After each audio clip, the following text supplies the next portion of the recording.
자, 여기 보세요. 얘가 이제 만약에 양도를 하셨는데 남는 게 없을 수도 있죠. 세금을 안 내죠. 차익이 없거나 차손이 발생하면 세금은 안 냅니다. 근데 반드시 뭐는 해야 돼요? 예, 이거 해야 됩니다. 이거 시험에 진짜 많이 했는데 되게 많이 틀려요. 시험 보는 당일날 갑자기 그래 돈 안 내는데 뭘 세금을 신고할 필요가 뭐 있어? 갑자기 그러는 거야. 네, 잘 가다가 그죠?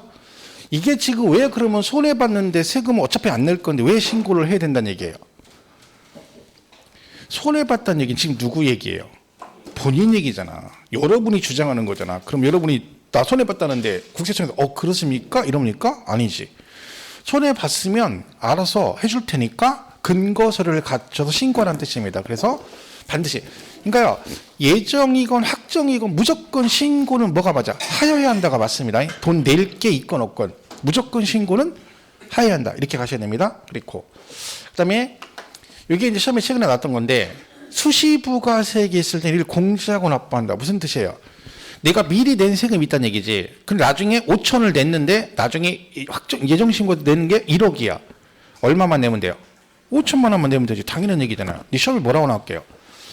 수시부가세액이 있는 경우 이를 공제하지 아니한 금액을 납부해야 한다. 그래서 정답으로 냈습니다. 심지어.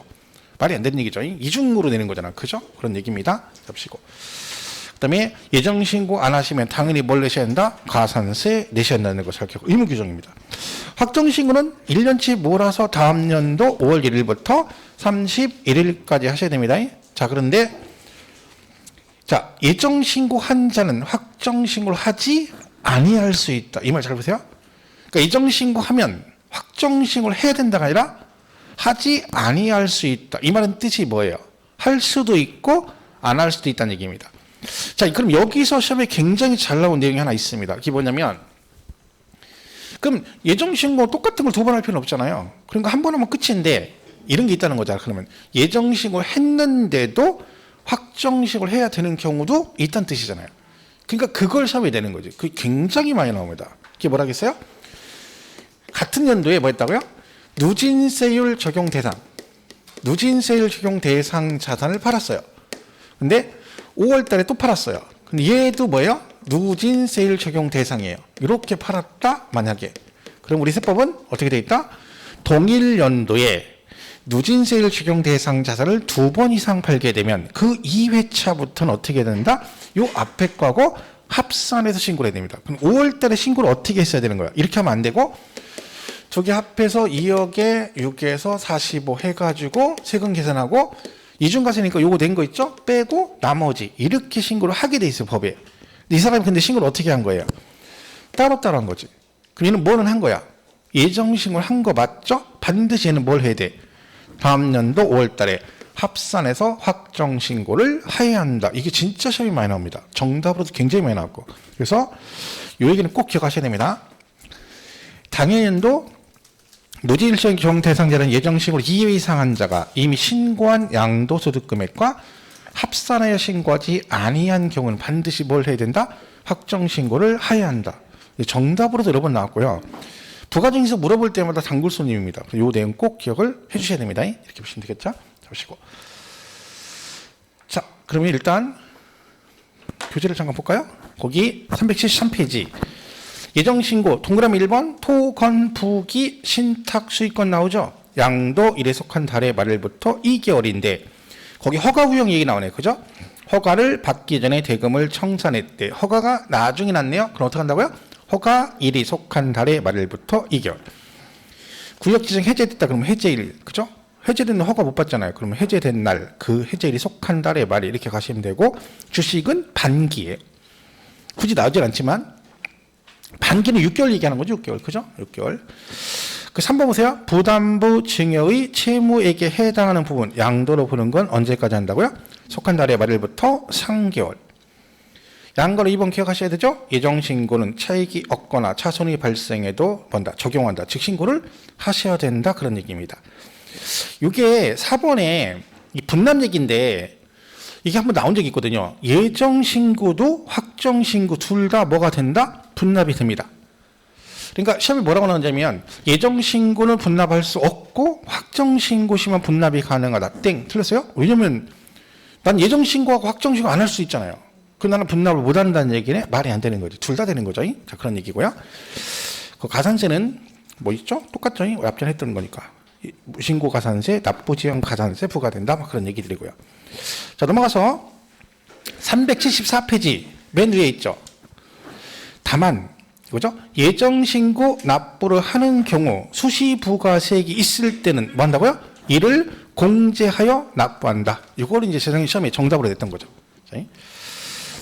자, 그리고 나머지 볼 거고요. 375페이지 오른쪽 확정신고.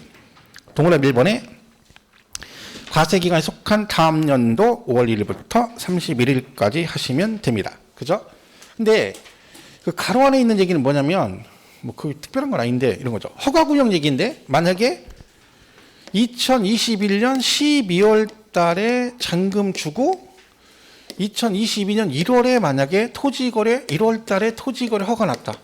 이럴 수 있죠. 그럼 예정신고 언제까지 해야 돼요? 허가 나중에 허가일이 속한 날의 말일부터 의결이니까 2022년 3월 31일까지 하시면 되죠? 이 사람이 만약에 확정신고를 해야 된다 그럼 언제까지 해야 돼요? 2023년 5월 1일부터 30일이에요.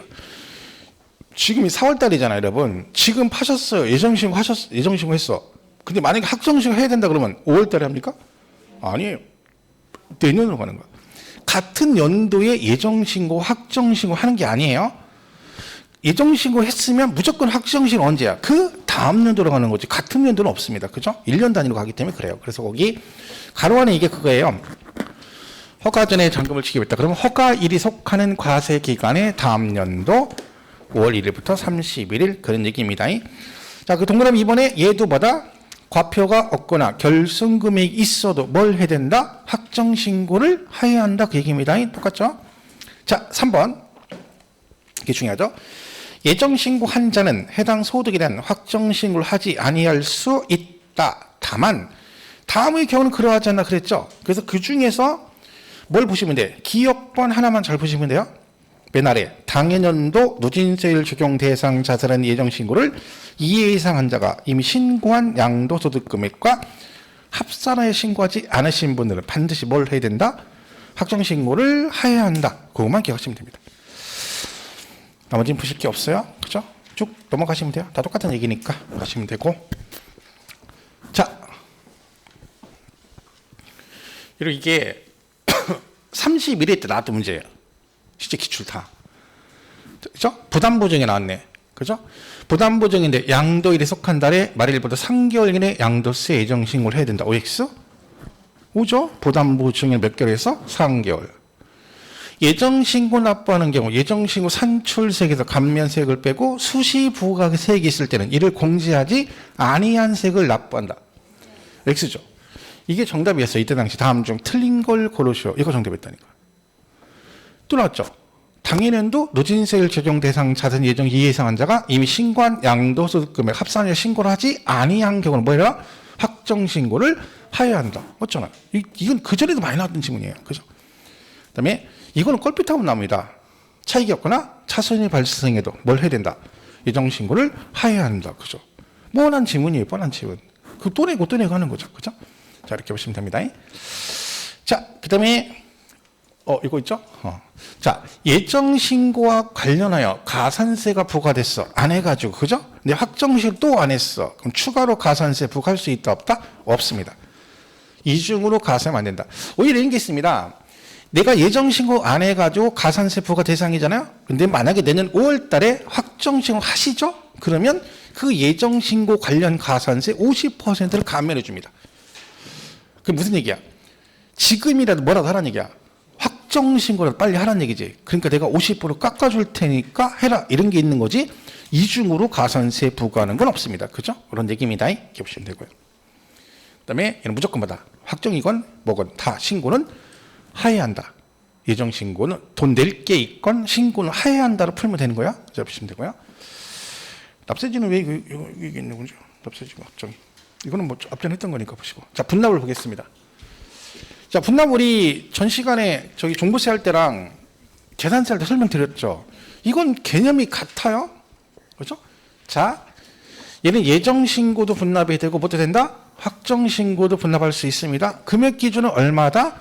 1,000만 원 초과입니다. 1,000만 원 초과된 분납할 수 있어요. 기간은 2개월이에요. 2개월. 얘도 2개월, 재산세도 2개월, 종부세만 기간이 6개월이에요. 그죠? 근데 금액은 얘가 1,000이죠. 자, 그러면 얼마나 분납할 수 있냐? 2,000 이하면 얘는 무조건 얼마는 내야 된다는 얘기야. 기한 내. 1,000은 내야 되니까 1,000 내고 초과되는 금액을 나중에 낼 수 있고 2,000만 원 초과하면 100분의 50 이하죠. 왜? 어차피 2,000 초과하면 100분의 50 이하도 2,000만 원은 넘게 1,000만 원 나오니까 이런 식으로 간다겠죠. 그럼 이걸 어떻게 이해하시라 했어요? 1,600이 나왔다. 그러면 신고 납부 기한 지나고 2개월. 이때 얼마 낼 수 있다는 얘기야? 600. 그죠? 1,000 내시고 600을 분납할 수 있다 이 얘기를 했죠. 이렇게 기억하시라 했죠. 여기까지 기억을 하고 우리 계속 했잖아요. 이거 어떻게 이해하시라 했어? 안 되면 무조건 나오면 기준 1,000이죠. 이거하고 이거 반절 800 해서 둘 중에 비교해서 큰 금액 먼저 내시고 그럼 1,600이면 1,000하고 기준 1,000하고 반절이 800이니까 큰 금액이 이거죠. 그럼 1,000 내고 나머지 얼마? 600을 분납할 수 있다. 이렇게 해도 되고 그럼 똑같은 거라 했죠. 자, 3,600이 나오면 기준 1,000이니까 1,000만 원하고 반절 1,800 비교해서 이게 더 크죠? 그럼 이제 1,800 먼저 내고 나머지 1,800 나중에. 이 재산세 할 때 똑같은 얘기를 했었잖아요. 그죠? 이렇게 해도 되고 어쨌든 중요한 건 본인한테 맞는 대로 하시면 돼요. 내가 편한 쪽으로 이해를 하시면 돼. 중요한 건 얘가 1,600이 나오면 얼마 최대 분납할 수 있는 요 내용을 꼭 알고 가셔야 됩니다. 시험은 이런 식으로 많이 내기 때문에 꼭 거기까지 기억을 하셔야 돼요. 이것도 말씀드렸죠? 한번 나온 전례가 있으니까 둘 다 된다는 거 잘 기억을 해주시고요. 그래서 분납 뭐 크게 특별한 거 없습니다. 376페이지 거기 뭐 1번에 예정 확정 신고 시 1,000만 원 초과되면 2달 안에 분납할 수 있다. 분납 세액 나와 있고, 그죠? 이렇게 보시면 됩니다. 가산세는 뭐 이렇게 돼 있죠? 앞전에 계속 나온 거니까. 일반은 이렇게 돼 있다 했죠? 이렇게 해서 부정자 들어가면 너 한번 주고 봐 40이고 일반은 무신고 20%, 과소는 몇 프로? 10% 그랬죠? 과소신고는 그래도 성의 표시를 한 거라고 했잖아요. 그죠? 그러니까 너는 성의 표시 했으니까 나도 성의 표시해서 10%. 무신고는 성의 표시 안 했으니까 20. 근데 부정은 싸가지가 없기 때문에 무조건 40이에요. 그죠? 그리고 납부 어떻게 됐어요? 지연가산세 1일 10만 분의 22. 하루에 얼마? 0.22%씩 추가가 되고 만약에 고지서가 나왔는데 안 내면 몇 프로? 3%가 추가로 붙습니다. 그러니까 이런 거예요. 여러분이 양도세 예정신고를 안 했어요. 근데 아직 고지서가 안 나왔어. 근데 돈을 냈어. 그러면 뭐예요? 미납 금액의 얼마? 0.022%에다가 날짜 있죠. 곱해서 내시면 된다는 거야. 그런데 여러분 계속 신고를 안 하니까 뭐가 나왔어? 고지서가 나왔어. 그럼 걔들이 원금에 가산세 붙여서 고지를 보냈죠. 그럼 여러분이 기한에 내면 되는데 그래도 안 냈다? 그럼 자동으로 일단 몇 프로가 붙어? 네, 3%가 붙어요. 그러니까 이 3%를 언제만 붙는 거야? 고지서가 나왔는데 안 내면 3% 붙고 그리고 또 날짜 지난 거에 대해서 얼마? 1일 10만 분의 20에 2개 플러스 간다는 얘기지. 근데 고지서가 나오기 전까지는 돈을 내게 되면 뭐는 안 내요? 3%는 안 낸다 그런 뜻입니다. 이게 가산금 할 때 우리 재산세 할 때 납부기한에 안 내면 가산금 3% 붙거든요. 그게 그거 얘기예요. 그러니까 국세도 똑같이 고지서가 나갔는데 안 내면 똑같이 몇 프로 내라는 얘기야.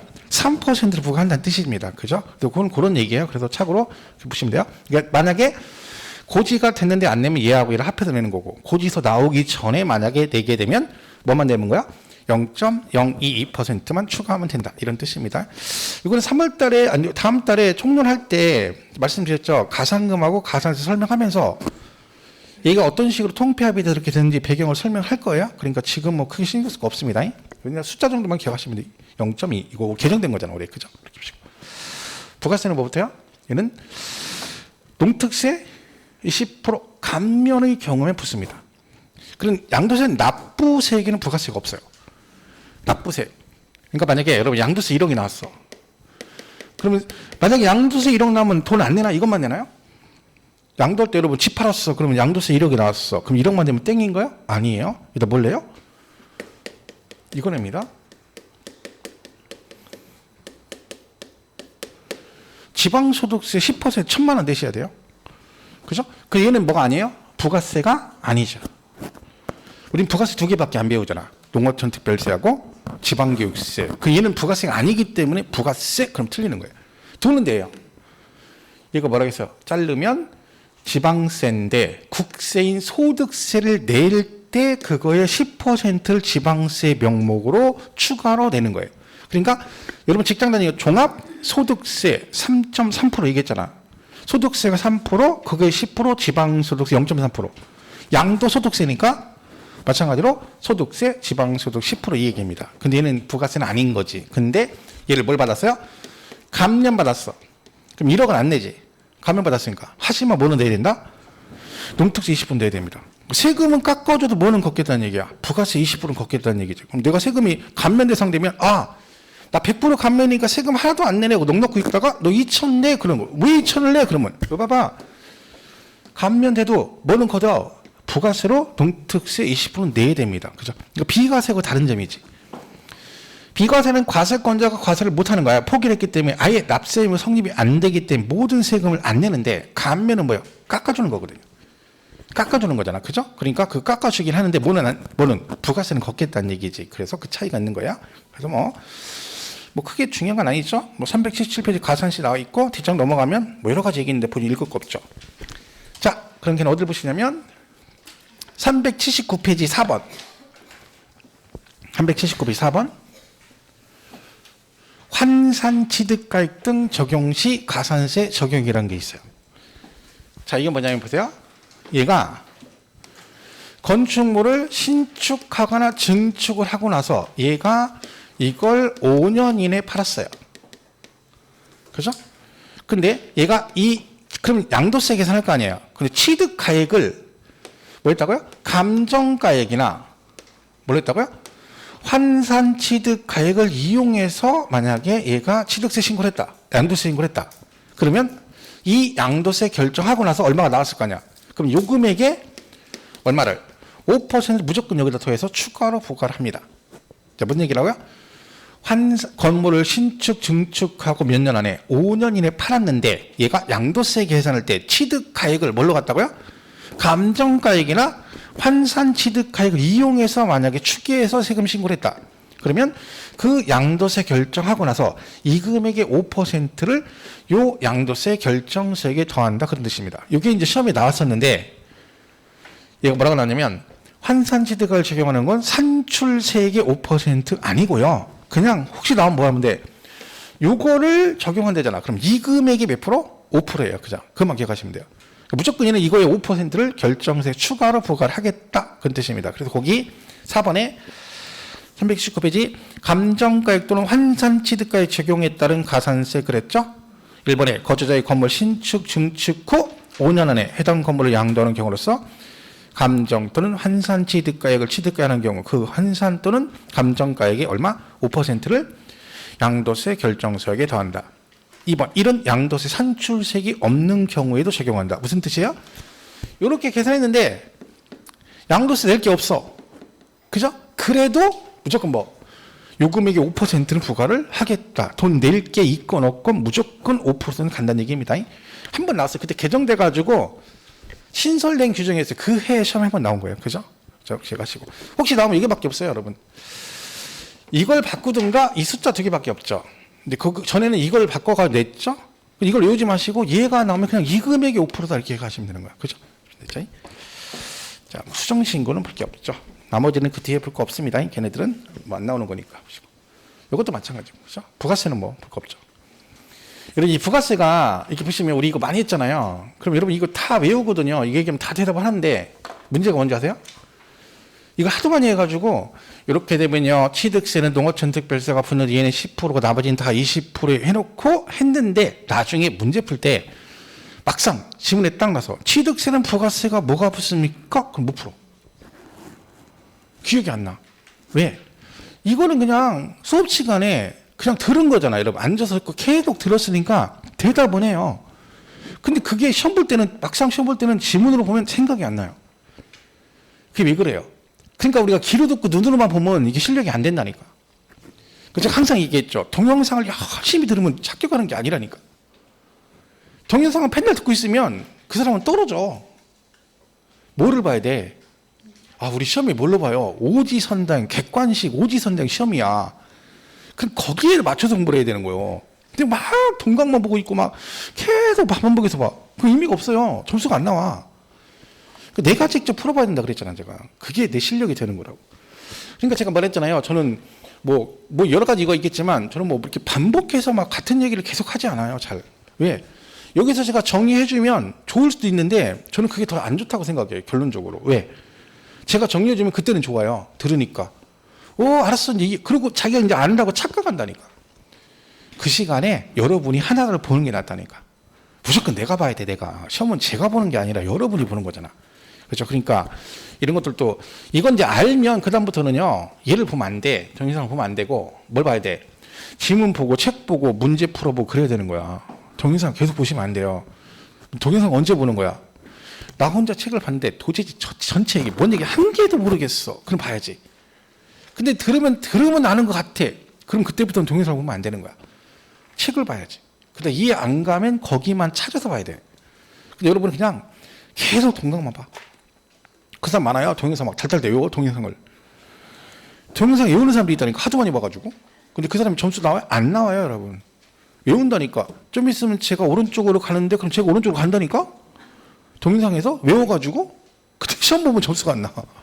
그게 의미가 없다니까. 내가 봐야 된다. 항상 그 명심하시고 책을 자꾸 보셔야 돼요. 그 뒤에 뭐 부가진수 이런 것들은 볼 게 없어요. 쭉 그냥 넘어가시면 됩니다. 그죠? 385페이지에 거기 부가세 나와 있는데 좀 전에 했죠? 보시고. 자, 이제 387페이지 비과세로 가보겠습니다. 근데 중요한 게 이거죠? 비과세. 근데 이게 비과세가 막상 실무는 참 중요한데 막상 시험에는 생각보다 안 나와요. 왜냐면 이게 내기가 애매한 게 있다는 거야, 여러 가지로. 그죠? 그러다 보니까 시험에 생각보다 잘 안 나와요. 자, 그러면 여기서 4개, 여기 입주권도 있는데 입주권도 비과세 돼요? 근데 걔는 거의 신경 쓸 거 없고 요 4개만 보시면 되는데, 자, 그 중에 1번하고 4번은 제목만 아시면 돼요. 얘는 시험에 내일 게 없어요. 파산 선고 받았다는 얘기죠? 무슨 뜻이야? 법원의 사업에서 망해가지고 파산 선고 받아 처분하게 된 빚 갚으란 얘기입니다. 그리고 조정금. 조정금 얘기는 뭐 이해하시라 했어? 제가 했죠. 지난 시간에도. 없는 돈으로 쳐라. 얘는 그냥 얘가 측량을 다시 하는 거죠. 국가에서 토지 이용 합리에서 측량을 다시 했더니 토지 위치가 바뀐 거야. 그죠? 그걸 조정하면서 돈을 주고 받는 걸 말해요. 그 조정금이. 근데 이거는 뭐다? 실물 거래한 게 아니기 때문에 돈만 주고 받은 거니까 얘는 없는 돈으로 친다겠죠. 그러니까 돈 받은 애도 양도세 과세 안 하고 돈 주고 산 애도 경비로 인정 안 한다 했잖아. 그러니까 없는 돈이니까 과세도 안 하고 경비로도 인정이 안 된다. 이렇게 이해하시라 했죠. 그래서 조정금 나오면 그냥 비과세구나 그럼 쉬어요. 그럼 자, 시험 뭐가 나와요? 요 2개죠. 농지 교환 분할 그리고 뭐 1세대 1주택. 자, 농지 교환 분할은 뭐예요? 이렇게 농지가 있는데 서로 뭐 했다고요? 교환하거나 분합했다. 무조건 비과세 주진 않죠. 왜? 막 그러면 1억짜리 농지와 10억짜리 농지를 교환했대. 나 비과세. 그럼 다 그렇게 하지. 그래서 조건이 있어요. 얘가 1억이고 얘가 7,600이다. 그럼 차익이 얼마야? 2,400이죠? 자, 요 차익이 어떤 조건을 갖춰야 된다? 둘 중에 큰 토지 가격의 얼마 이하, 4분의 1 이하일 때만 뭐가 된다? 비과세가 됩니다. 요거는 우리가 뭐 제일 많이 나온 얘기죠. 농지교환분하면 과거에 19회 때 뭐 요때 이렇게 한두 번 나오고 그 뒤로는 단독으로 나온 적이 거의 없어요. 그럼 지분 하나 나오면 제일 많이 나온 게 뭐예요? 이거예요. 쌍방 토지 가액의 차액이 둘 중에 큰 토지, 얼마? 큰 토지 가격의 얼마? 4분의 1. 이건 기억하셔야 돼요. 얘는 비과세가 된다는 얘기, 안 된다는 얘기야? 된다는 얘기죠? 큰 토지가 1억이잖아. 그럼 거기 4분의 1이면 2,500이잖아요. 그럼 비과세 받을 수 있죠. 이거 7,400이면 2,600이네요. 얘는 비과세 받을 수 있다, 없다? 없어요. 왜? 4분의 1 초과됐으니까 얘는 비과세가 안 됩니다. 그래서 최소 4분의 1은 기억을 하셔야 되고요. 그 다음에 이거 교환할 때 뭐 사유 같은 게 있습니다. 무조건 되는 건 아니고요. 4가지 사유가 나오는데 그냥 외울 건 없고요. 3개는 그거예요. 국가 등 법 이렇게 되세요.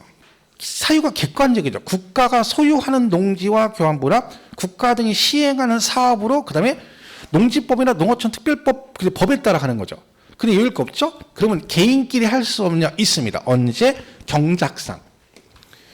뭐라고요? 경작상 필요로 교환분할하는 거 비과세 받을 수 있습니다. 경작상이 뭐예요? 양쪽에 서로 농지가 껴있어서 불편하니까 서로 바꿀 수도 있다는 얘기죠. 요때 되는데 여기는 이제 뭐가 있어요? 특례 규정이 있어요.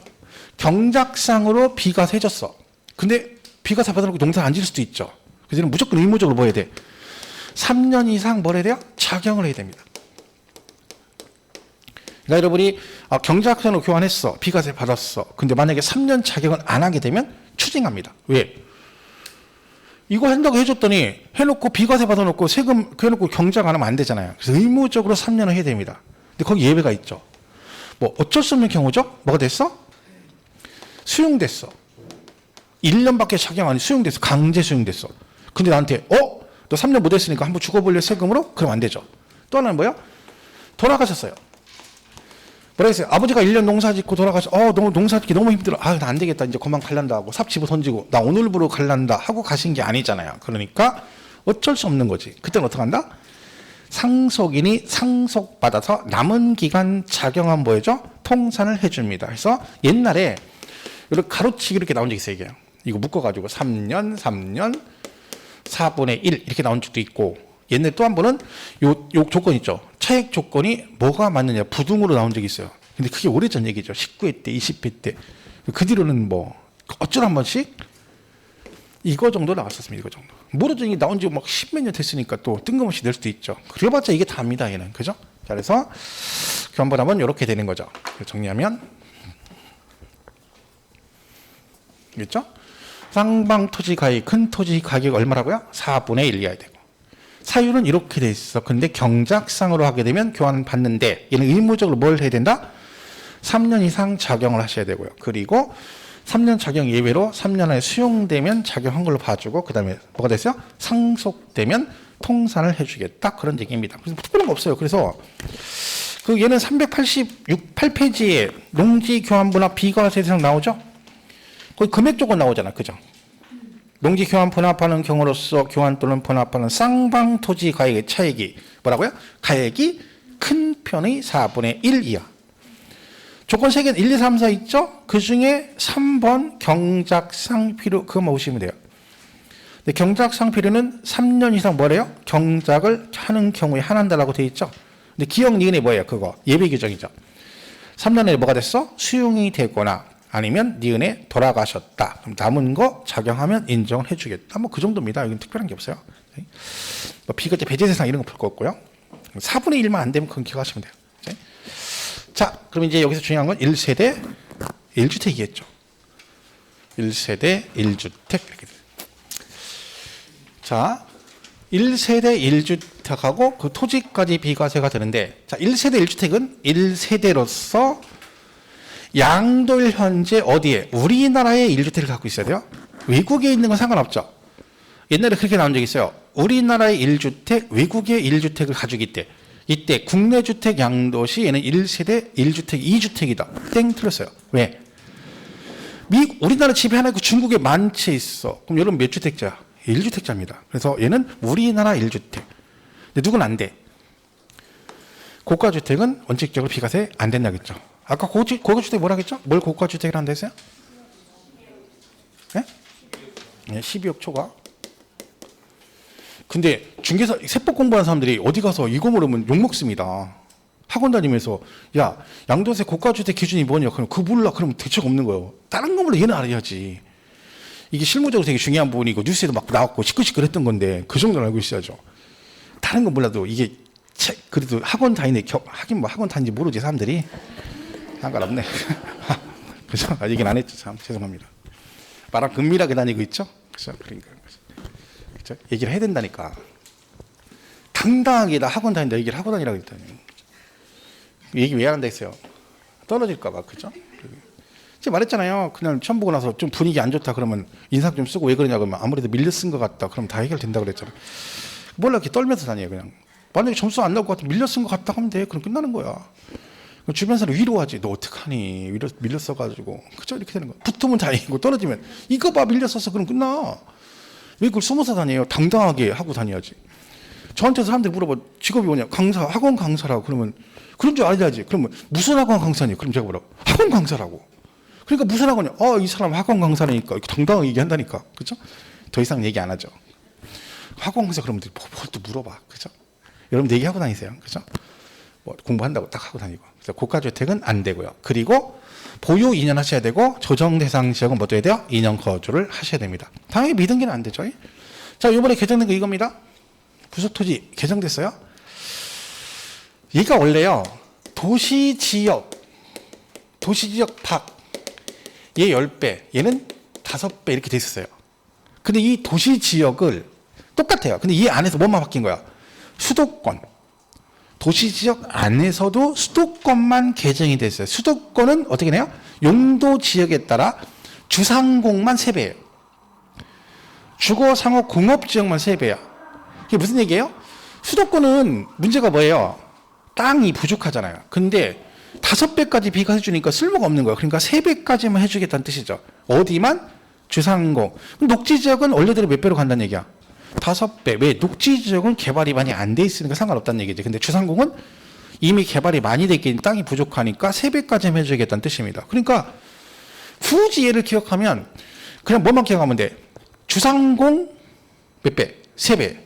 나머지는 5배고 도시지역 밖은 몇 배? 10배. 이거 3배짜리만 기억하시면 되는 거예요. 그죠? 그래서 여기 녹지는 그대로 가고요. 뭐만? 주상공만 3배다. 요거 하나만 잘 보시면 됩니다. 원래는 그냥 5배, 10배 이렇게 돼 있던 거야. 그죠? 그런데 수도권에서 주상공만 3배다. 요거 하나만 기억하시면 돼요. 다른 건 필요 없어요. 우리 개정상이니까 알고는 있어야 됩니다. 자, 일단 거기 교재는 390페이지 1세대 1주택 토지여서 어쩌고저쩌고 돼 있어요. 그죠? 거기 보시고 그냥 읽어보시면 돼요. 밑에 거기 보세요. 1세대 요건이 나오죠. 자, 내가 집이 이제 1세대 구성을 먼저 하셔야 비과세가 돼. 자, 1세대 요건은 뭐다? 거주자. 거주자만 세대 구성이 돼요. 비거주자는 안 돼요. 그리고 and 누가 있어야 돼요? 배우자가 반드시 있어야 됩니다. 그러니까 거주자로서 배우자가 있어야만이 1세대 인정이 된다는 뜻입니다. 그런데 이 배우자는 뭐였어? 법률상 이혼했는데도 같이 살고 있다. 그럼 뭘로 봐요? 동일 세대원으로 봅니다. 그러니까 부부는요. 주소가 같건 다르건 무조건 동일 세대원이고 심지어 이혼했는데도 뭐 한다고요? 같이 살고 있으면 뭐다? 동일 세대원이다. 그런 얘기죠. 위장이혼 같은 거 많이 한다 했잖아요. 세금 체납하고 나서 세금 떼어먹으려고 와이프한테 전 재산 넘기고 자기 이혼해버려. 그죠? 그렇게 하고 이제 세금 내라니까 먹고 죽을 나기도 없어. 이런 사람도 있거든요. 그건 제정신이 아닌 거죠. 저 같으면 세금 내고 말지. 제 전 재산을 다 와이프한테 넘겨주고 이혼까지 해버리면 와이프가 제가 한 띵동 했더니 누구세요 하는 순간 좀 거지 되는 거거든요. 와이프가 누구세요 하면 끝난 거잖아. 그죠? 그럼 나는 거지 된 거예요. 그럼 영등포역이나 서울역 가서 노숙자 해야 돼. 그 세금 내고 말지. 그 사람들 믿음이 대단한 거죠. 부부지간에. 그죠? 와이프가 해도 나를 갖다 이렇게 할 거다. 그 믿음이 얼마나 돈독하면 그렇게 하겠어. 쉽지 않은 일이에요. 살아보니까. 그죠? 대단한 사람들이죠. 근데 그런 사람 많아요. 생각보다. 그죠? 우리는 뭐 세금 떼어먹을 정도로 해서 위장이혼 같은 거 안 하지. 할 일이 없지. 그거는 이제 일부러 이혼하려고 되지도 않는 거 우겨가지고 하는 수 있지. 근데 실제로 그런 사람도 있습니다. 옛날에 TV 보면 실제로 뭐 사업 때문에 잘못됐으니까 우리 이장이혼하자 해가지고 이혼해놓고 실제 이혼해버리는 거. 그리고 바람 핀 거지. 그런 사람도 많아요. 진짜 추접스럽게 진짜. 왜 그런지 몰라. 그죠? 우리 같으면 바람 피려면 이혼을 먼저 해. 우린 그런 주의에 우리는 머리 쓰는 거 싫어해요. 막. 와이프 있는데 막 바람 피려면 머리 겁나 굴려야 되거든요. 막 뭐가 조합을 하고 맞추고 말 삐끗하면 후가 나 지난번에 왔었잖아. 와이프 아니에요. 골치 아파요. 그러면 너 언년이냐? 그러면 골치 아프자. 그리고 내가 와이프한테 이 얘기했는지 쟤한테 했는지 알 수가 없잖아. 우린 그런 게 싫어요. 그게 너무 복잡해 머리가. 그죠? 깔끔하게 가야지. 그죠? 자, 그래서 여기 잘 보세요. 요게 원칙인데 뭐가 있다? 배우자가 없어도 1세대로 보는 경우가 있다는 얘기죠. 이렇게 돼 있습니다. 몇 살 이상? 30세 이상. 노처녀 요즘은 노처녀 그러면 안 되죠. 요즘은 기본이니까. 그죠? 만으로 30만 넘으시면 무조건 1세대입니다. 그리고 배우자가 돌아가셨거나 이혼했다. 이번 뭐라 했어요? 경력사원들이라고 했죠. 원래 있다가 없으신 분이니까 경력 인정해주고, 그리고 일정 금액의 소득이 있으면 됩니다. 뭐 이거 크게 시험에 이걸 낸 적은 없어요. 사실은 1세대 예외 규정을 단독으로 했는데 한 번도 없습니다. 사실은 이게 뭐 또 문제가 좀 없어 보이잖아요. 그죠? 그리고 여기서 미성년자는 원칙 세대 구성 된다 안 된다? 안 된다겠죠. 당연히 안 되죠. 근데 예외가 있습니다. 결혼 등 불가피한 경우는 예외가 있다. 그러니까 미성년자가 결혼했어. 그럼 뭐요? 상투처럼 어른이죠. 그럼 얘는 뭐요? 세대 구성이 됩니다. 왜? 배우자가 있으니까 그런 뜻입니다. 보시면 되죠. 이번 TV 프로그램에 미성년자 애들 뭐 애 낳는데 막 그 무슨 프로그램 그런 것도 하대. 야, 나라가 자 세상 이상하게 변했어요. 그죠? 어린이들이 사고 쳐가지고 애 낳는데 그걸 방송 프로그램에 나와가지고 뭐 그걸 가지고 뭐 이혼했어요. 그런 것도 있지만 요새는 그것도 해요. 미성년자 뭐 고등학생들이 애 낳아가지고 대학 못 가고 뭐 그런 애 나와가지고 뭐 그거 지네끼리 하는 뭐 그런 프로그램도 있다니까. 뭘 그 자랑이라고 나와가지고 고등학교 2학년 때 임신해서 애 낳았대. 그래가지고 내가 뭐 했대. 그게 뭐 자랑이라 나와서 하는지 모르겠어요. 저는 그게 걔들은 사고방식이 그런지 몰라도. 만약에 내 자식이 그랬다 그러면 죽죠. 그렇게 하는 것도 문제인데 방송에다가 아유 개망신 아이고 죄송합니다. 그죠? 집안 망신이지. 하긴 이미 망신 당하겠죠. 주변에 다 알고 있을 테니까. 그죠? 그런 참 희한하더라고. 요즘 애들 관심 우리하고 틀려요. 개념이. 그죠? 그래서 여기 요거 그냥 이런 게 있다 보시면 되고 여기서 하나만 조심할 거 혹시 나오면 배우자는 뭐다? 주소가 같이 돼 있건 따로 돼 있건 항상 뭐다? 동일 세대원이다. 그 정도 보시면 됩니다. 그래서 그 391페이지 거기 390페이지 밑에 1세대 요건 나오죠. 원칙 1세대란 거주자 및 그 배우자 해놓고 가로 안에 뭐라고 돼 있어요. 법률상 이혼했으나 생계를 같이 하는 등 사실상 이혼한 거로 보기 어려운 관계인 사람을 포함한다. 그런 얘기죠. 자, 그래서 보시면 되고요. 오른쪽 예외 나오죠. 32세 이상 돌아가셨거나 이혼한 게 쭉 있어요. 그게 중요한 건 아니고요. 자, 그 밑에 넓혀보기 보세요. 391페이지. 1세대 범위 나오죠. 자, 1번 동일한 장소에서 생계를 같이 하는 가족의 주민등록세 현황과 사실상 현황에 따른 뭘로 간다? 사실상 이건 중요한 거 아니고요. 그 동그라미 예문 보세요. 1세대 1주택 비과세 규정을 적용하는 경우 부부가 각각 세대를 달리 구성해도 뭘로 본다? 동일한 세대로 본다. 이는 기억하셔야 돼요. 그리고 3번 부부가 이혼하면 당연히 보다 각각 다른 세대 구성하죠. 다만 법률상 이혼을 하였으나 생계를 같이 하는 등 사실상 이혼한 걸로 보기 어려운 관계는 뭘로 본다? 동일한 세대로 본다. 그런 뜻입니다. 그래서 2번, 3번은 기억을 하시는 게 좋아요. 가끔 시험에 출제가 됩니다. 얘네들은. 자, 보시고. 자, 그 다음에 넘어가서 얘가 이제 우리나라 몇 주택? 1주택. 그죠? 근데 요거는 이제 볼게요. 자, 1주택은 양들 현재 사실상 현황을 기준으로 판단합니다. 내가 주택 여부를 판단할 때. 근데 얘는요. 상시 주거용 건물을 주택으로 봐요. 늘 주거용으로 써야 주택인 거야. 그죠? 그러면 주거는 가능한데 거주는 가능한데 평상시 거주 목적이 아닌 건 주택이 아니란 뜻이죠. 그래서 우리가 별장이나 콘도나 합숙소 같은 건 주택이다 아니다? 아니에요. 왜? 걔는 거주는 가능한데 같은 세대원이 평상시 거주 목을 쓰는 건 아니죠. 걔는 주택이 아니란 뜻이에요. 자, 그래서 거기 그 넓혀보기에 주택의 판정이 쭉 나옵니다. 자, 그 중에 여기 있는 걸 보고 설명을 할게요. 자, 보세요. 매수자의 등기 지연으로 공부상 2주택이 된 경우 이렇게 돼 있어요. 이게 무슨 얘기냐면 여러분 집을 팔았는데 상대방이 두 개인데 하나를 팔았어. 근데 상대방이 뭘 안 해갔어? 등기를 안 해갔어. 그래서 아직도 누구 앞으로 돼 있어? 여러분 앞으로 등기가 돼 있다는 공부상. 하지만 나는 뭐요? 실제로는 팔았잖아요. 그러니까 뭘 하면? 매매 사실을 확인을 시켜주면 나는 몇 주택으로 본다? 1주택으로 봐주겠다. 이게 왜 가능한 거예요? 세법은 공부상과 실제 현황이 다르면 뭐가 우선이야? 사실상이 우선이기 때문에 그렇습니다. 그러니까 공부상 2주택이어도 실제는 팔았는데 상대방이 등기를 안 해간 거니까 이때는 1주택으로 봐주겠다. 그런 뜻입니다. 자, 두 번째. 1주택을 여러 사람이 공동 소유하면 뭐한다? 각각 1주택 소유한 걸 봅니다. 자, 여러분 만약에 집이 하나인데 가불병이 3명이 공동명이야. 그럼 그 공동명의자 각자 1주택입니다. 집이 하나인데 10명이 공동명이다. 그럼 공동명의 한순간 나는 집 하나 있는 걸로 봐야 되는 거야. 그러니까 다른 사람 앞으로 공동명의 하는 건 좀 조심해야 돼요. 어떤 사람은 자기 지분이 얼마 안 되니까 나는 1주택자다. 그런 거 없습니다. 이름 올라가는 순간 걔는 뭐야? 주택을 가지고 있는 걸로 본다. 그런 얘기죠. 그랬고. 얘는 뭐냐면 이런 거예요. 이렇게 집이 있는데 이렇게 된 거야. 토지 건물 소유가 다를 수 있죠. 이걸 팔았어. 그러면 이 토지는 토지 주인은 주택 부속 토지 인정이 안 돼서 비과세를 못 받습니다. 건물만 받고. 왜? 서로 다르니까. 그런데 얘네 둘이 동일 세대원이면 전체를 1주택으로 봐줍니다. 그러면 토지 건물 소유자가 다를 때는 뭐에 따라 달라지는 거예요? 얘네들이 같은 세대원이냐 아니냐에 따라 달라집니다. 그래서 보면 대지 건물은 동일 세대원이 아닌 자가 각각 소유하고 있으면 뭐한다? 대지 소유자는 1주택으로 안 봅니다. 그죠? 그런데 얘가 동일한 세대 구성원이 각각 소유하고 있을 때는 뭘로 본다? 1주택으로 본다. 결론 뭐야?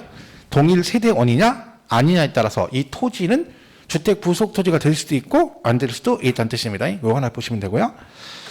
그 다음에 자, 일단 교재를 잠깐 보겠습니다. 나머지 더 볼게요. 392p 넓혀보기 있죠. 1주택 판정 1번 뭐라고 되어 있어요? 주택의 범위에 그래서 뭐라고 되어 있어요? 주택이란 공보상 용도 구분에 관계없이 뭐라고요? 사실상 주거용으로 사용하는 건물을 말한대요. 2번 소유하고 있던 공보상 주택인 1주택을 거주용이 아닌 영업용 건물로 사용하다 양도하면 1주택이다 아니다? 아니다. 이게 무슨 얘기예요? 건축물 대장의 주택인데 실제는 뭘로 쓴다는 거예요? 점포로 썼어요. 그럼 공보상과 실제가 다르죠. 그녀는 그대로 팔면 얘는 주택이다 아니다? 아니다. 왜? 뭐가 우선이니까? 사실상 용도가 우선이니까 그렇습니다. 그죠? 그 다음에 3번 있죠? 매수자의 등기 지연으로 2주택이 되면, 그죠? 이전 등기 안 한 걸 매매 계약서로 확인하면 몇 주택으로 본다? 1세대 1주택으로 봐서 비과세 받을 수도 있다는 얘기고요. 4번 대지와 건물을 세대원이 각각 소유하고 있는 경우를 했죠? 뭐라고 됐어요?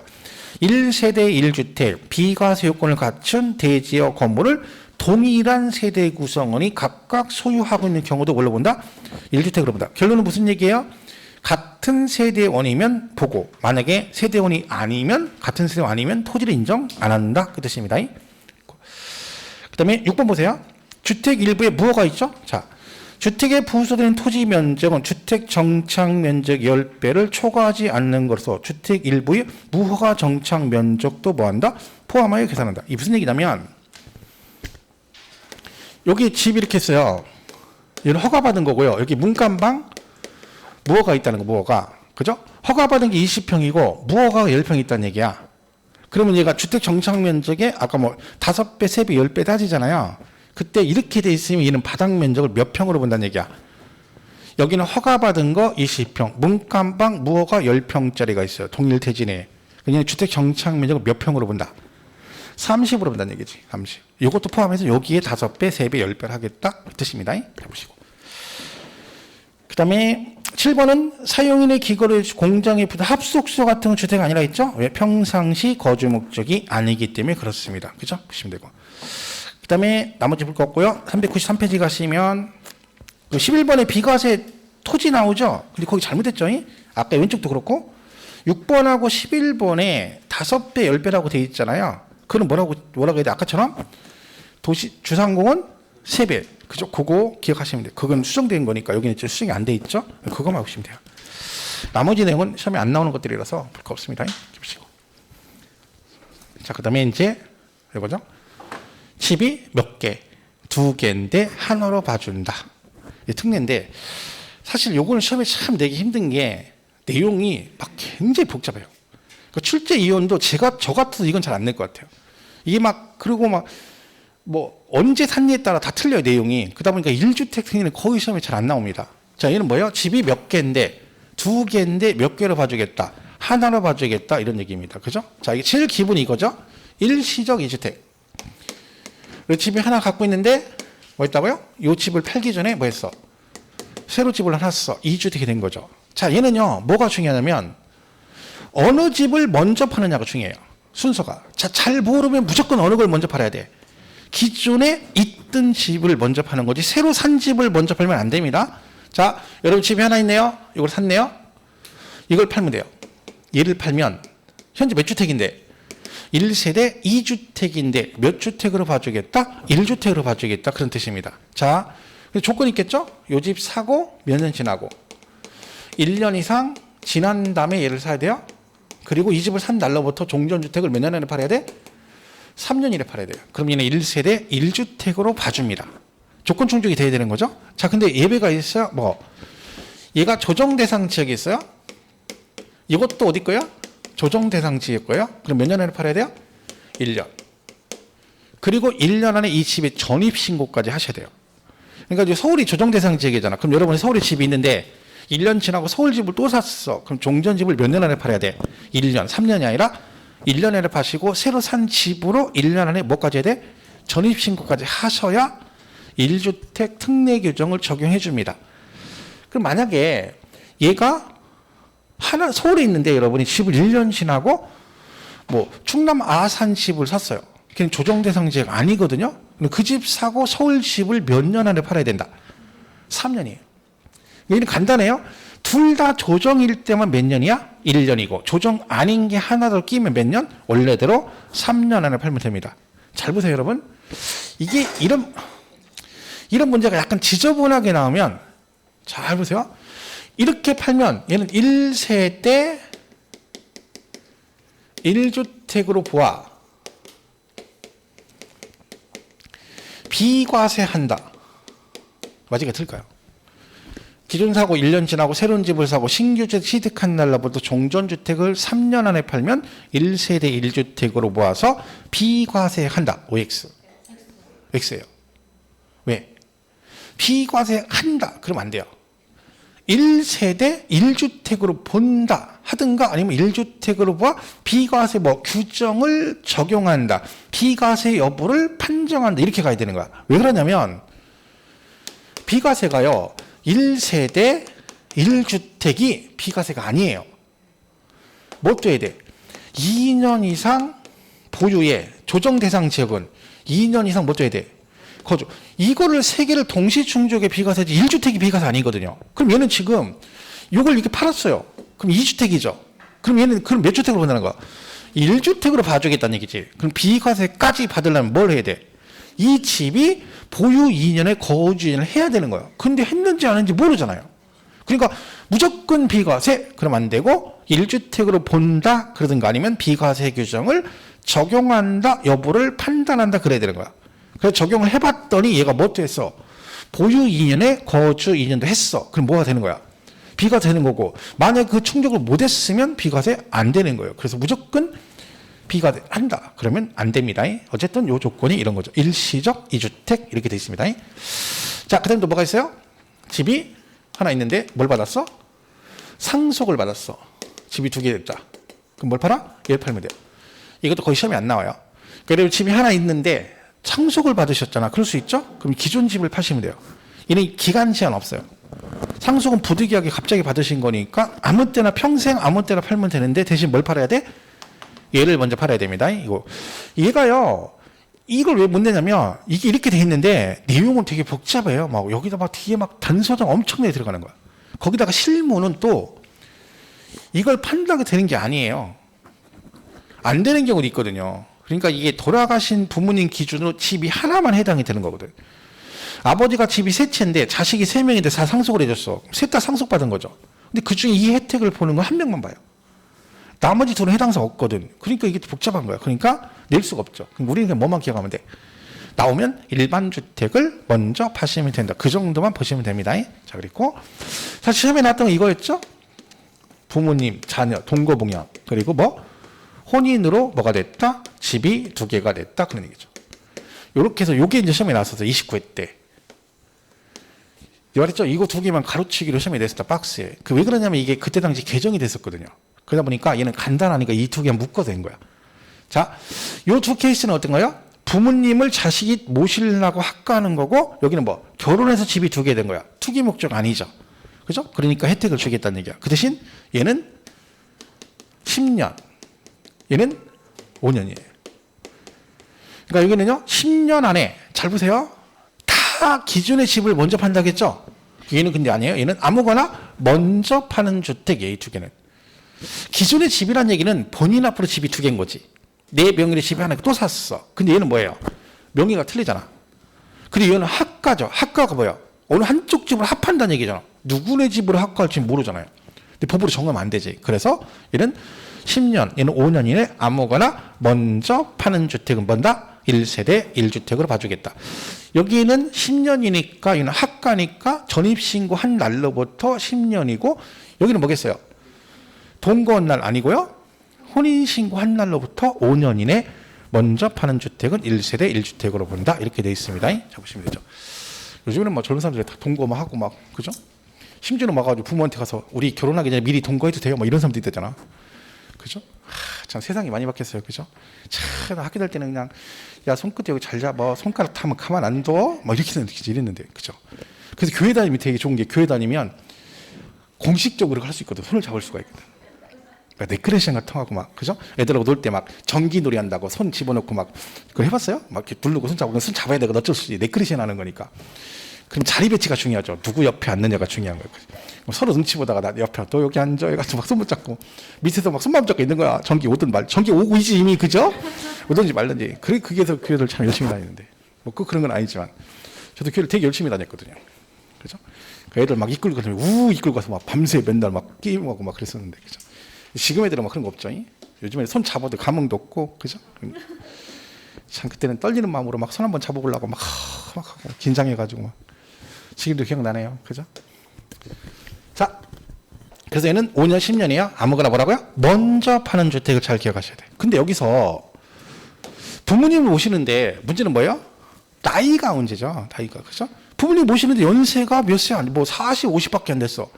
동거봉양 웃기잖아요. 그래서 세번 무조건 나이는 몇 살부터 인정해줘? 60.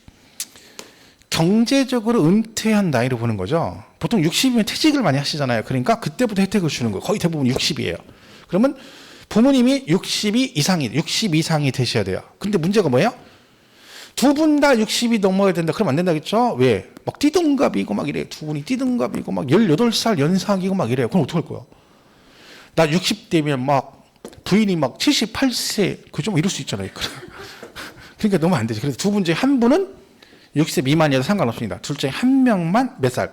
60 넘으면 인정을 해주겠다. 그런 뜻입니다. 그죠? 이렇게 가는 거죠. 잡으시면 돼요. 제 친구 중에 가장 많이 결혼을 가장 일찍 해서 애 낳은 애가 16살이 났습니다.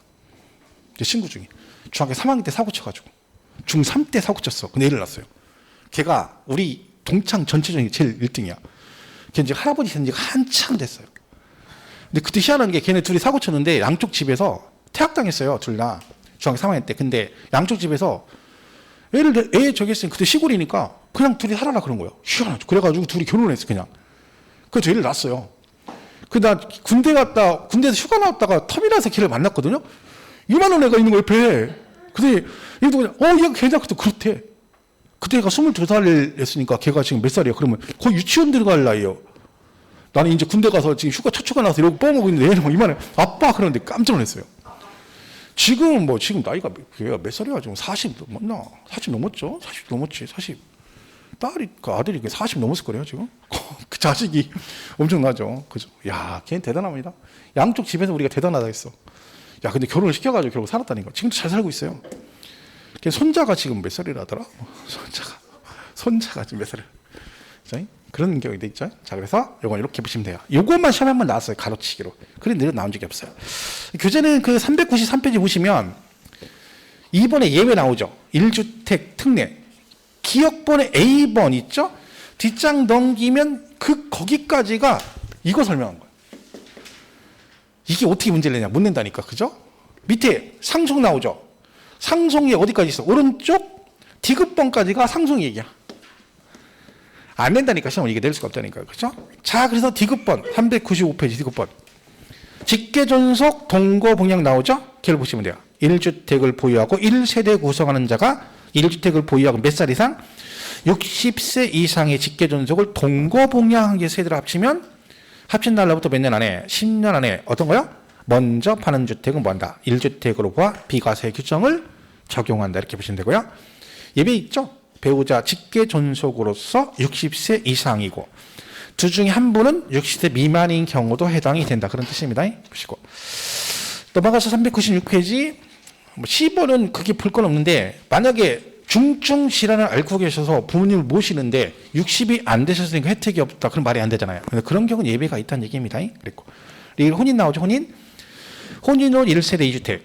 1주택을 보유한 자가 1주택을 보유한 자 혼인함으로써 2주택이 되는 경우 또는 1주택을 보유한 60세 직계존 동거병 무주택자가 1주택을 보유하는 자 혼인함으로써 2주택이 되면 각각 5년 이내 먼저 파는 주택은 뭔다? 1주택으로 보아 뭐라고 돼 있어요? 비과세 규정을 적용한다라고 돼 있죠. 비과세 한다가 아니라 그죠? 잘 보시고요. 거기 또는 이거 필요 없는데 이게 무슨 얘기냐면 이 남자가요 집이 없어요. 무주택자야. 근데 부모님이 집이 있는데 얘가 이 남편이 부모랑 같이 살고 있는 거 부모 집에. 근데 여자는 집이 있는데 결혼해가지고 학가했다는 얘기야. 그럼 이게 무슨 얘기예요? 남편이 집도 절도 없는데 시부모 집에 같이 살고 있는 여자가 집 있는 여자가 시부모 집에 학가에서 같이 산대. 이런 여자를 뭐라고 한다 했어? 신사임당이라고 그래요. 신사임당. 현무양처죠. 여러분 같으면 여기서 여러분이 집이 있는데 남자들 사람은 집도 없고 근데 시부모 같이 사는데 이 집에서 여기 들러 살겠어? 대단한 사람이죠. 그랬더니 뭐라고 하냐 어떤 사람이. 그게 아니라는 거야. 오셔가 저한테. 왜요? 이게 이 시부모 집이 어마어마하게 부자라는 거야. 그래서 아들이 집이 필요가 없다는 거야. 저 집이 너무 좋아가지고 같이 사는 거래. 그러니까 여자가 들어 살지 어떤 여자가 안 그러면 이게 들어 사냐고 이렇게 또 그런 얘기를 참 희한한 분석을 하시더라고. 와서 저한테 설명까지 해줘. 그런 거라고. 내가 볼 땐 그런 것 같다고. 그죠? 그럴 수 있죠. 집이 엄청나게 부자예요. 집이. 남편이. 그죠? 그럼 여자가 집사가 갈 수 있죠. 어쨌든 좋은 케이스죠. 이것도 똑같이 인정해 주겠다는 거야. 원래는 얘가 집이 있고 얘도 집이 있고 결혼해서 먼저 파는 주택인데 얘가 부모를 모시고 있는데 결혼해서 집이 2개가 되면 똑같이 5년 안에 뭐 하면 먼저 파는 주택은 몇 주택으로 봐주겠다? 1주택으로 봐주겠다. 이거는 근데 기준이요. 어떤 분이 저한테 질문하셨었는데 결혼하기 전부터 집을 가지고 있어야 돼요. 예를 들면 남편이 집이 있고 부인은 집이 없었는데 혼인신고를 하고 나서 집을 사잖아요. 그런 혜택이 없어요. 그러니까 봐요. 만약에 그럴 예정이면 혼인신고를 안 한 상태에서 일단 같이 살더라도 집을 사고 나서 나중에 뭐 해야 돼? 그리고 혼인신고를 해야지 이 혜택을 볼 수가 있는 거예요. 그죠? 혼인신고는 급하게 할 게 없어요. 급하게 할 필요가 없어요. 천천히 하는 게 제일 좋아요. 살다 보면 어떻게 될지 모르거든. 그죠? 그러다 보면 나중에 잘못되면 그냥 바로 헤어지면 서류도 깨끗해지고 그런데 미리 막 혼인신고 했다가 잘못되면 빼도 박도 못하고. 저도 뭐 혼인신고 사닥 했다가 지금까지 살고 있는 거 아니겠어요? 그렇죠? 그때 좋아가지고 막 등분 떼어가지고 막 여기다 가슴에 넣고 다니고 막 이랬는데 미쳤죠 그때는. 그죠? 제정신이 아니고. 그래서 결혼했죠. 그죠? 자, 그래서 혼인 그거 보시면 되고. 그 다음 나머지는 볼 게 없어요. 여러분. 미음의 지정 문화재 주택과 일반 주택, 비읍의 농어촌 주택과 일반 주택 그랬죠? 얘들은 뭘 팔아라는 얘기야? 기준집을 팔아라는 얘기예요. 그죠? 기준집을 팔아라는 얘기인데 그 농어촌 주택에 보시면 농어촌 주택 보세요. 거기 박스에 1, 2, 3번 있죠. 뭐 기농주택 뭐 잔뜩 있죠. 이게 장난 아니라니까. 내용 엄청나게 복잡해. 여기 지금 이거밖에 없어서 실제로는 굉장히 복잡합니다. 그래서 그냥 이런 걸 내는 게 없으니까 그냥 일반 주택 판다. 그냥 개념만 보시고 가시면 돼요. 시읍번에 실수요 목적으로 취득한 지방주택에 대한 특례라고 되어 있죠. 이는 뭐냐면 얘는 특징이 이거예요. 수도권에 집이 있고 수도권 밖에 있는 집을 실수요 목적 샀대. 그럼 이건 누구만 해당이 되는 거야? 어디에 집 있는 사람만? 수도권에 집 있는 사람만 해당이 되는 거야. 수도권에 집 있는 사람이 직장 발령 나서 지방으로 가가지고 그 집을 샀다는 얘기죠. 그럼 얘는 이 부득이한 사유가 해소가 된 날로부터 몇 년 안에 3년 이내 팔면 혜택을 주겠다. 근데 얘는요, 요거하고 차이점이 뭐냐면 얘는 1년 지난 다음에 얘를 사잖아요. 얘는 그게 없어요. 왜? 실수요래잖아. 지금 당장 직장 발령 나서 집을 사야 되는데 너 1년 안 지났으니까 혜택을 안 주겠다. 그러면 안 되잖아요. 그죠? 대신 얘는 옆집, 뒷집, 앞집 어디든 관계없는 거고 여기는 전제 조건이 뭐야? 서울, 경기, 인천의 집을 갖고 계신 분들이 그 지방주택을 샀을 때만 혜택을 준다는 뜻입니다. 그래서 얘도 3년 안에 파는 건 맞는데 1년 이상 지난 후 이 조건은 없는 거죠. 그죠? 이렇게 보시면 되겠습니다. 이게 내용은 되게 복잡하고 시험에는 나올 여지는 많진 않아요. 그죠? 제가 볼 때는 얘 말고 시험은 뭐가 나올 확률이 높아요? 보유기간 특례. 그죠? 그거를 잘 보시는 게 좋아요. 보유기간 특례 충분히 나올 여지가 있습니다. 그래서 이거 보고 시게요. 이런 얘기야. 지금 정리하면. 그죠? 그래서 1년 지나고 새로 사고 3년 안에 종전주택 팔면 되고 둘 다 조정일 때는 몇 년 안에 팔아야 된다? 1년 이내 파시면 되고요. 상속받아도 일반 주택 팔고 다 일반 주택이잖아요. 그죠? 근데 동거복령 혼인만 뭐라고 돼 있어? 10년, 5년 이내 뭐? 먼저 파는 주택 이렇게 돼 있잖아요. 그죠? 그 얘기만 잘 기억하시면 됩니다. 이렇게 보시면 되죠. 자, 그죠? 이렇게 보시고 자, 여기까지 하고요. 잠깐 쉬었다가 뒷장에 보유기간 특례 나오죠? 401페이지. 그죠? 여기부터 정리를 하겠습니다.